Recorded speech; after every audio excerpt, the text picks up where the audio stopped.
नमस्कार, आप देख रहे हैं न्यूज 18 बिहार झारखंड। मैं हूं आपके साथ रुचिका राज। बुलेटिन की शुरुआत बड़ी खबर के साथ करते हैं। बड़ी खबर बोकारो से है, जहां लुगु पहाड़ सुरक्षा कर्मियों और नक्सलियों के साथ मुठभेड़ हुई है। मुठभेड़ में सुरक्षा कर्मियों ने 2 नक्सलियों को मार गिराया है। झारखंड जागुआर के एक जवान के शहीद होने की खबर भी सामने आई है। मौके से पुलिस ने भारी मात्रा में हथियार बरामद किया है। बता दें आपको कि लुगु पहाड़ के काशीटाड़ जंगल में पुलिस ने 5 लाख के इनामी एरिया कमांडर कुंवर मांझी को भी मार गिराया और गोमिया के बिरहोर डेरा का रहने वाला था कुंवर मांझी। और इस मुठभेड़ के बाद बोकारो जिला अब नक्सल मुक्त जिला बनने की ओर तेजी से आगे बढ़ रहा है। तो अब बोकारो जिले में जोनल कमांडर बिरसेन की अगुवाई में सिर्फ एक दस्ता सक्रिय है। उम्मीद यह है कि इसे भी जल्द खत्म कर दिया जाएगा। पुलिस को सूचना ये भी मिली थी कि लुगु पहाड़ पर नक्सली इकट्ठा हुए हैं, जिसके बाद पुलिस ने सर्च ऑपरेशन चलाया और इस दौरान घिरता देख नक्सलियों ने फायरिंग शुरू कर दी। सुरक्षा कर्मियों ने जवाबी कार्रवाई करते हुए 2 नक्सलियों को मार गिराया है। ये बड़ी खबर बता रहे हैं। मुठभेड़ में 2 नक्सली मार गिराया गया। और ज्यादा जानकारी के साथ न्यूज 18 संवाददाता मृत्युंजय हमारे साथ इस वक्त फोन लाइन पर जुड़ गए हैं। मृत्युंजय, 5 लाख के इनामी कुंवर मांझी को मार गिराया गया है। कितनी बड़ी कामयाबी पुलिस की ये मानी जाए? मैं आपको बता दूं कि अगर कहा जाए कि बोकारो जिला अगर नक्सल मुक्त अभियान की ओर आगे बढ़ रहा है, तो यह जो इनकाउंटर है, आज जो कुंवर मांझी मारा गया है, यह सबसे बड़ी उपलब्धि है। उसके साथ एक और नक्सली मारा गया है और हथियार भी बरामद हुआ है। तो हम कह सकते हैं कि बोकारो जिला जिस तरह से नक्सल मुक्त की ओर आगे बढ़ रहा था, उसमें अंतिम कील आज जो है सुरक्षा बलों ने ठोक दी है। तो हम कह सकते हैं कि अब एक टिमटिमाता सितारा जो कहे नक्सलियों का, जो जिस तरह से लोगों को बरगला कर अपनी तरफ ला रहा था, अब बिरसेन ही बचा हुआ है। अब बिरसेन के खात्मे के लिए भी पुलिस ने सर्च अभियान शुरू कर दी है। तो हम कह सकते हैं कि बिरसेन के मारे जाने के बाद बोकारो और गिरिडीह जिला पूरी तरह से नक्सल मुक्त हो जाएगा। तो ऐसे में यह बड़ी कामयाबी है। और बारिश के दिनों में अमूमन देखा जाता है कि नक्सली अभियान नहीं चलता है, लेकिन इस बार जो है बारिश के समय ही नक्सली अभियान चल रहा है और ये बड़ी कामयाबी मिली है। जी मृत्युंजय, हमारे साथ ओम प्रकाश भी जुड़ गए हैं। ओम प्रकाश से भी सीधे जुड़ते हैं। ओम प्रकाश, बोकारो प्रशासन इस मुठभेड़ के बाद कितनी गंभीरता से फॉलो अप एक्शन ले रहा है, क्या जानकारी है? बिल्कुल, बात करें तो इस मुठभेड़ में जिस तरह से कामयाबी मिली है, वो अपने आप में पुलिस मुख्यालय भी उस मामले को लेकर पूरी संवेदनशीलता बरत रहा है। वरीय अधिकारी भी मौके पर कैंप कर रहे हैं और खास तौर से अभी फिलहाल सर्च ऑपरेशन चलाया जा रहा है कि जो पूरा एरिया है उसका ज्योग्राफिकल कंडीशन ऐसा है कि वहां से नक्सली जो है वो, अगर वहां पर कुछ और नक्सली होंगे तो वो भाग सकते हैं। इस वजह से पूरे इलाके को कॉर्डन ऑफ किया गया है और फिलहाल सर्च ऑपरेशन जो है वो चलाया जा रहा है। इस पूरे घटनाक्रम में 2 नक्सलियों के मारे जाने की जो जानकारी आई है, उनका शव भी बरामद किया गया है। और खास तौर से अभी कहा जाए तो इस पूरे नेक्सस को तोड़ने के लिए पुलिस के द्वारा लगातार अभियान और जो सूचना तंत्र है उसे मजबूत किया गया था और उसी के जरिए ये कामयाबी हाथ लगी है। हालांकि इस मुठभेड़ में एक कोबरा के जवान जो हैं उनकी भी शहादत होने की जानकारी जो है वो सामने आई है। तो अपने आप में कहा जा सकता है कि सर्च ऑपरेशन किया गया, जिसमें पुलिस को सफलता तो मिली है और साथ में अगर कहा जाए तो नक्सलियों की कमर जो है वो तोड़ने की कवायद थी, जिसमें कि ये कामयाबी हाथ लगी। बिल्कुल ओम प्रकाश, देखिए अब क्योंकि ये मुठभेड़ हुई जिसमें 2 नक्सली मारे गए, हालांकि एक जवान भी शहीद हो गए हैं, लेकिन ग्रामीणों की सुरक्षा कैसे सुनिश्चित की जाए? क्या कोई स्पेशल विंग तैनात होगी यहाँ पे? जी बिल्कुल, अगर कहा जाए तो नक्सलियों की पुख्ता सूचना थी, पिन पॉइंट इंफॉर्मेशन था, उसी के अनुसार उस पूरे इलाके में कॉर्डन ऑफ किया गया है। ग्रामीणों को नुकसान ना हो या फिर कहें कि उन्हें किसी तरह की क्षति ना हो, इसका भी पूरा ख्याल रखा जा रहा है। मुख्यालय स्तर से अगर कहा जाए तो पुलिस मुख्यालय स्तर से वरीय अधिकारियों को भी वहां पर मौके पर भेजा गया है और तमाम चीजों की मॉनिटरिंग जो है वो वरीय लेवल से की जा रही है।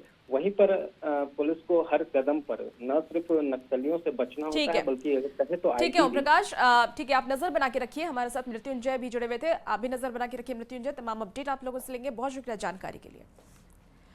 और अब बात सीबीआई के एक्शन की कर लेते हैं। तो सीबीआई ने झारखंड में बड़ी कार्रवाई की है। कोयले की ढुलाई में भ्रष्टाचार के आरोप में सीसीएल के एक प्रबंधक और 3 दूसरे लोगों को गिरफ्तार किया गया। 6 मार्च को सीबीआई ने कोयला खदान परियोजना का औचक निरीक्षण किया था, जिसमें कि कोयले की ढुलाई करने वालों से बड़े पैमाने पर घूस लेने का खुलासा हुआ था। सीसीएल गिद्दी के प्रबंधक अयोध्या करमाली, इसके साथ ही क्लर्क मुकेश कुमार और प्रकाश महली के अलावा बिचौलिए विजय कुमार सिंह को गिरफ्तार किया गया है। और इन लोगों पर कोयला उठाने और परिवहन में मदद के लिए कोयले की ढुलाई कराने वाले अलग अलग लोगों से घूस लेने का आरोप है। गिरफ्तारी के बाद इन लोगों को रांची के स्पेशल कोर्ट में पेश किया गया और उसके बाद सभी को न्यायिक हिरासत में भेज दिया गया। तो ये आपको बड़ी खबर बता रहे हैं। 4 घुसखोर गिरफ्तार किए गए हैं और 2 क्लर्क और 1 बिचौलिया भी इसमें गिरफ्तार किया गया है। तो बड़ी जानकारी आपको देते हैं, जहां सीबीआई की ये बड़ी कार्रवाई हुई और कार्रवाई करते हुए सीबीआई ने घुसखोरों को गिरफ्तार किया। सीबीआई ने अरगड़ा एरिया के गिद्दी ए रोड सेल भ्रष्टाचार मामले में बड़ी कार्रवाई करते हुए 4 लोगों को गिरफ्तार कर लिया है। इनमें सीसीएल के dispatch officer Ayodhya Karmali, clerk Mukesh Kumar, Prakash Mahli और कोल लिफ्टर विजय कुमार सिंह शामिल हैं। इन सभी को रांची के विशेष अदालत में प्रस्तुत किया गया। उसके बाद सीबीआई ने इन सभी को जेल भेज दिया है। बताया गया कि डिजिटल लेन देन के सबूत मिलने के बाद सीबीआई की टीम ने यह कार्रवाई की है। यह भी जानकारी मिली है कि प्रति ट्रक रोड सेल में 1800 रुपये की वसूली इन लोगों के द्वारा की जाती थी। प्रति माह लगभग 10 लाख रुपए का कलेक्शन होता था और इसे आपस में बांटा जाता था। इसके भी साक्ष्य जो है सीबीआई के हाथ लगे हैं। आपको बताना चाहेंगे कि मार्च और जून माह में सीबीआई ने गिद्दी ए में छापेमारी की थी, खास करके गिद्दी पीओ कार्यालय, गिद्दी रोड सेल और प्रकाश महली के आवास पर, अयोध्या करमाली के आवास समेत मुकेश कुमार के आवास पर भी ये छापेमारी की गई थी। इसी में ये सारे तथ्य जो है सीबीआई के हाथ लगे हैं। आपको बताना चाहेंगे कि इससे पूर्व रेलीगढ़ और गिद्दी सी परियोजना में भी सीबीआई ने रोड सेल में पैसे के बंदरबाट मामले में छापेमारी की है। उसकी अभी कार्रवाई जारी है, जांच जारी है। इसके अलावा बड़का सियाल एरिया के सियाल, बिरसा और उरी मारी में भी सीबीआई की छापेमारी रोड सेल में भ्रष्टाचार मामले को लेकर की जा चुकी है। सीबीआई के इस कार्रवाई के बाद पूरे क्षेत्र में हड़कंप मचा हुआ है। जावेद खान, न्यूज़ 18, रामगढ़। इसी बीच बड़ी खबर आपको जमशेदपुर से बताएं, जहां मानगो के जाकर नगर में देर रात नशेड़ियों के 2 गुट के बीच फायरिंग हुई है और दोनों ओर से 5 से 6 राउंड गोली चलने की सूचना भी मिली है। गोली चलने से इलाके में हड़कंप मच गया। सूचना मिलने के बाद पुलिस वहां पर पहुंची और घटनास्थल से खोखा बरामद किया। सीसीटीवी फुटेज को खंगाला जा रहा है। देर रात पुलिस ने कुछ लोगों को हिरासत में भी लिया और उनसे पूछताछ की जा रही है। देर रात हुई इस घटना ने लॉ एंड ऑर्डर पर कई सवाल खड़े कर दिए हैं। किसी को चोट नहीं लगा है, उसी के हम लोग अनुसंधान में कि कौन चलाया, क्यों चला, किस लिए फायरिंग हुई थी, क्या कुछ है? उसका कोई रीजन अभी नहीं चला है, पता नहीं। किसी की गिरफ्तारी भी हुई है क्या? किसी की गिरफ्तारी हुई है? नहीं, अभी किसी की गिरफ्तारी नहीं हुई है। और अब खबर गिरिडीह से आपको बताएं, जहां गांव में एक चचेरे भाई ने भाई की चाकू मारकर सिर काट करके उसकी हत्या कर दी। युवक का शव घर से 5 किलोमीटर दूर पेंडरो जंगल से बरामद हुआ है। आरोप यह है कि चचेरे भाई ने अवैध संबंध के शक में भाई की हत्या की है। पुलिस ने आरोपी कमलेश यादव को गिरफ्तार कर लिया है। आरोपी ने अपनी गुनाह कबूलते हुए पुलिस को यह बताया है कि चाकू से गर्दन काटकर धड़ से उसने अलग कर दिया और बाद में जंगल में उसे फेंक दिया। फिलहाल शव को पोस्टमार्टम के लिए भेज दिया गया है। पुलिस का यह कहना है कि इस हत्याकांड में जो भी शामिल होंगे उसे सजा दिलाई जाएगी।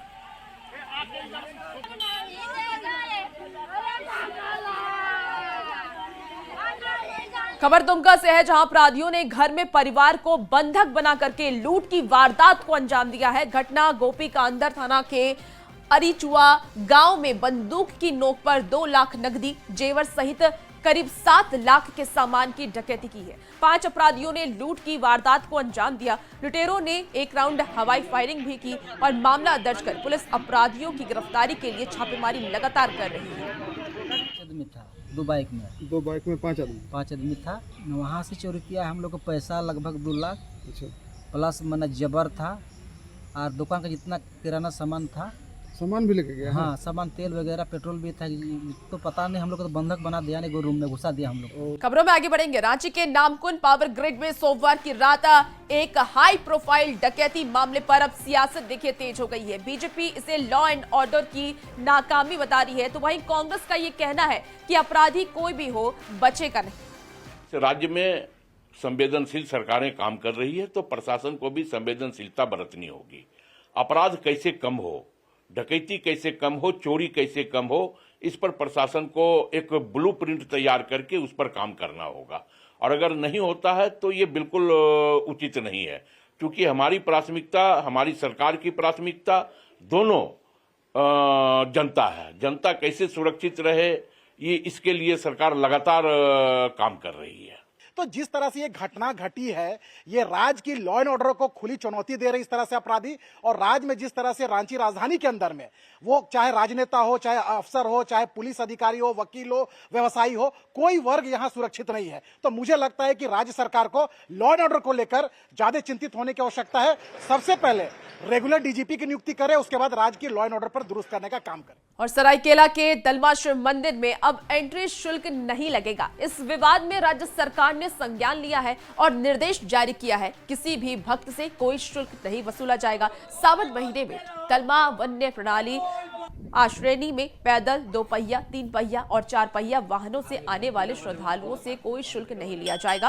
वन विभाग ने पैदल श्रद्धालुओं से 5 रुपए, 2 पहिया से 50 रुपए, 3 पहिया से 100 रुपए और 4 पहिया से 150 रुपए शुल्क लेना तय किया था, जिसका हिंदूवादी संगठनों और स्थानीय जनप्रतिनिधियों ने विरोध किया। भारी विरोध के बाद राज्य सरकार ने इस पर संज्ञान ले लिया है और वन विभाग ने शुल्क वसूलने का आदेश वापस लिया है। दलमा वन्य प्राणी आश्रयनी की तरफ से सभी को ये सूचित करना चाहता हूँ कि विभागीय निर्देशानुसार जितने भी श्रद्धालु दलमा वाइल्ड लाइफ सेंचुरी में आएंगे और शिव मंदिर का दर्शन करेंगे, वो सारा निःशुल्क होगा। दलमा वन्य प्राणी आश्रयनी कोई भी शुल्क श्रद्धालुओं से नहीं लेगी। और अब बात मैया सम्मान योजना की कर लेते हैं। तो मैया सम्मान योजना के लाभुकों के लिए एक अच्छी खबर है। मई महीने के पैसे कुछ ही दिनों में मिल जाएंगे। आपको बता दें कि अब जून महीने के पैसे भी इस हफ्ते में मिलेंगे। तो मई महीने के पैसे मिल चुके हैं, जून हफ्ते के पैसे इस हफ्ते मिलने वाले हैं। अगले सप्ताह तक सभी महिला लाभुकों के खाते में पैसे आ जाएंगे। तो सामाजिक सुरक्षा निदेशालय ने इस संबंध में सभी जिलों को निर्देश जारी किया है। मुख्यमंत्री मैया सम्मान योजना के लाभुकों को हर महीने 2500 रुपए दिए जाते हैं। बड़ी खबर आपको बता रहे हैं, जब मैया सम्मान योजना का पैसा अब जून महीने का भी इस हफ्ते महिलाओं के खाते में आ जाएगा।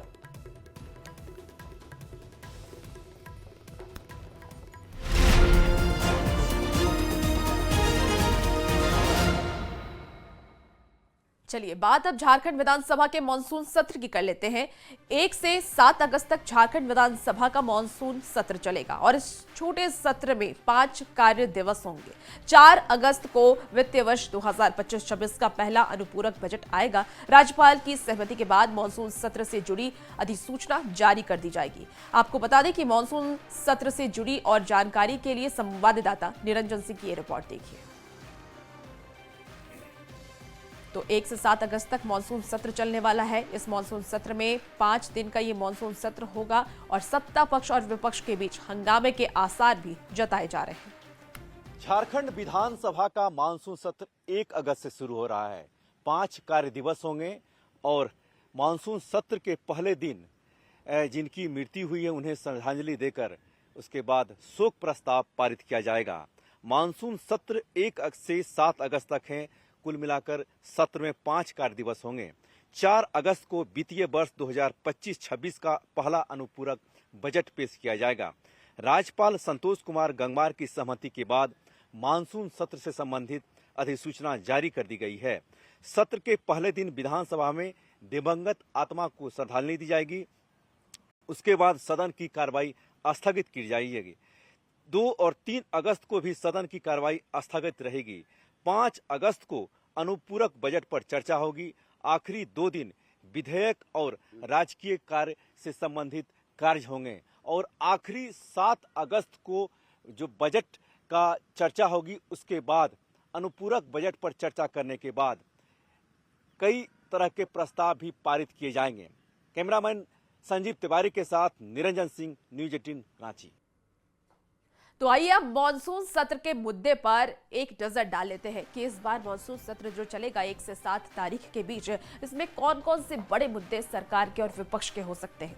मैया सम्मान योजना में फर्जीवाड़ा एक बड़ा मुद्दा रहने वाला है इस बार मॉनसून सत्र का। संथाल परगना में बांग्लादेशी घुसपैठ, केंद्र से बकाये की मांग, ये बड़ा मुद्दा हो सकता है। रोजगार, नक्सलवाद, लॉ एंड ऑर्डर, तो ये तमाम जो ऐसे मुद्दे हैं वो बड़े मुद्दे इस बार रहने वाले हैं। इसके साथ ही अधिग्रहण और विस्थापन, ये एक बड़ा मुद्दा होगा मॉनसून सत्र का। तो देखिए ये सत्र चलने वाला है 1 से 7 तारीख तक ये मॉनसून सत्र चलेगा और इसमें जो सबसे बड़े मुद्दे हैं वो मैया सम्मान योजना में फर्जीवाड़ा का मुद्दा है जो इन दिनों देखने को मिला। इसके साथ ही संथाल प्रोग्राम में बांग्लादेशी घुसपैठ का भी बड़ा मुद्दा होने वाला है। खबरों में आगे बढ़ेंगे और खबर अब आपको बताएं जहां हाथियों का आतंक अब देखने को मिल रहा है। सिमडेगा के बानो प्रखंड में जंगली हाथियों का आतंक थमने का नाम नहीं ले रहा। बीती रात 2 जंगली हाथी हुरदा और बांकी गांव में आग धमके। गांव वालों ने मशाल जला करके, टीन पीट करके, पटाखा जला करके हाथियों को जंगल में खदेड़ने की कोशिश भी की।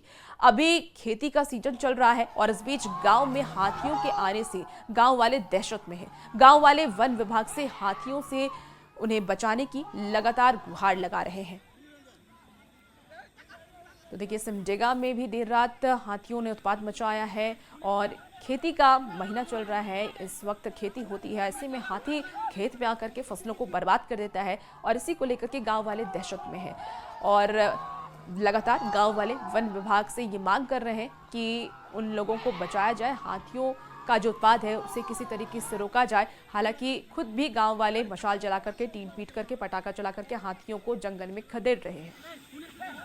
तो ये 2 तस्वीरें भी आपको दिखा रहे हैं। बानो प्रखंड में जंगली हाथियों का उत्पात कैसे जारी है, आप तस्वीरों के माध्यम से देख पा रहे होंगे और किस तरीके से मशाल जला करके गांव वाले खुद का बचाव कर रहे हैं, हाथियों को जंगल में खदेड़ रहे हैं। हालांकि वन विभाग की तरफ से भी कई गाइडलाइंस जारी किए गए हैं कि हाथियों को छेड़े नहीं, अगर वो हाथी को देखते हैं तो वन विभाग को इस बात की सूचना दें।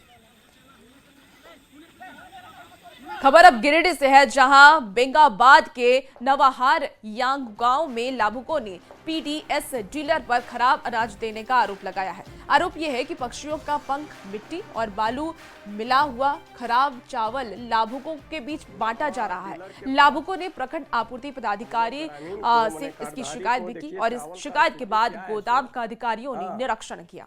ये चीज देख लीजिए और इसका निर्णय मॉइस्चर फ्री हो गोदाम, इसको नियमित हम लोग आज घूम रहे हैं देखने के लिए कि कैसे बेहतर बेंगाबाद पर किया जा सकता है। सीसीटीवी चल रहा है कि नहीं, उसके बाद अग्निशमन यंत्र लगा हुआ उसको हम लोग है कि इंस्टॉलेशन हुआ है कि नहीं, तो इन सारे विषयों के एग्जिस्ट फैन लगा हुआ सारा चीज़ को देखने के लिए हम लोग उपस्थित हैं।